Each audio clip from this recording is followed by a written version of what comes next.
Insofar as the domestic audience is concerned, there is certainly an expectation that the income tax rules will go through some amount of resetting to deal with the fact that there has to be greater efficiency, a wider base, and a lower rate of taxes that Indian citizens should be called upon to pay.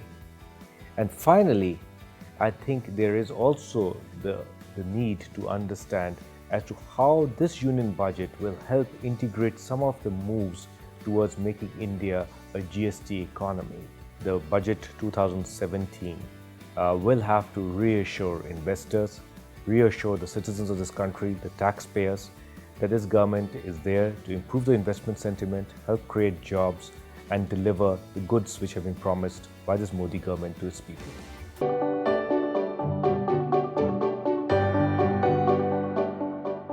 What people would be looking out for is a definitive roadmap for reduction of corporate tax rates in line with the announcements that were made in the 2015 budget. A host of administrative measures that would again required to be undertaken, one as a part of the government's usual tax administration reforms agenda, and second as a part of the agenda to deal with the demonetisation, because I think there is already a talk about how demonetisation is going to result in acute shortage of tax inspectors to be able to deal with the rush of demonetisation. Equally, there is a concern and apprehension being expressed, particularly by businesses, that demonetisation should not result in the taxman assuming discretionary powers.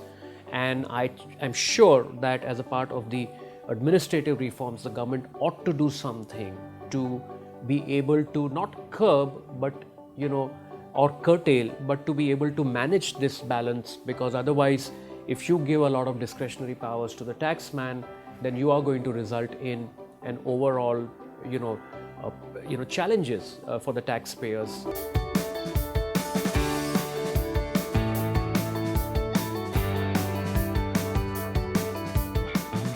If one is to meaningfully make inroads into the Indian psyche, which is that if we have to make our society a compliant one, and all of the steps that the government is taking is sort of going towards that end, how can we make our society a more compliant one?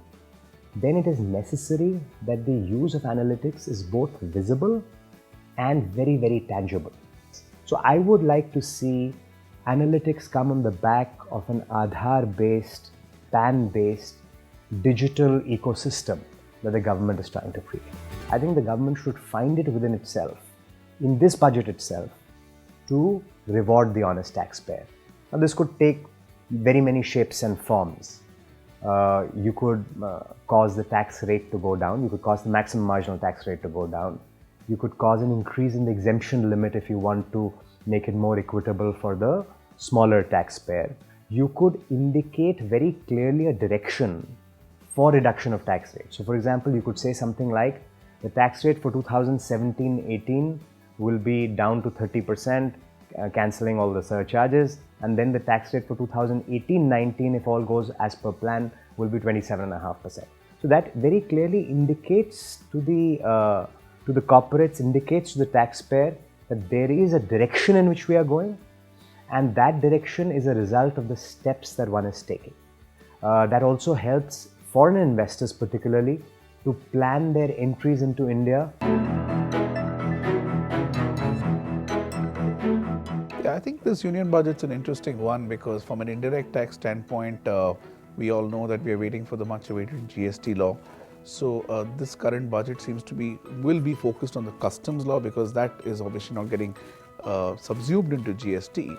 So the changes that will be expected to be announced will be on the customs front. On the excise and service tax, I don't expect too many changes because that's going to get subsumed, and therefore there's not too much of changes that one would expect there. Yeah, so the importance of this budget and relevance would be around on the customs front. I think there will be changes that we expect around the Make in India front.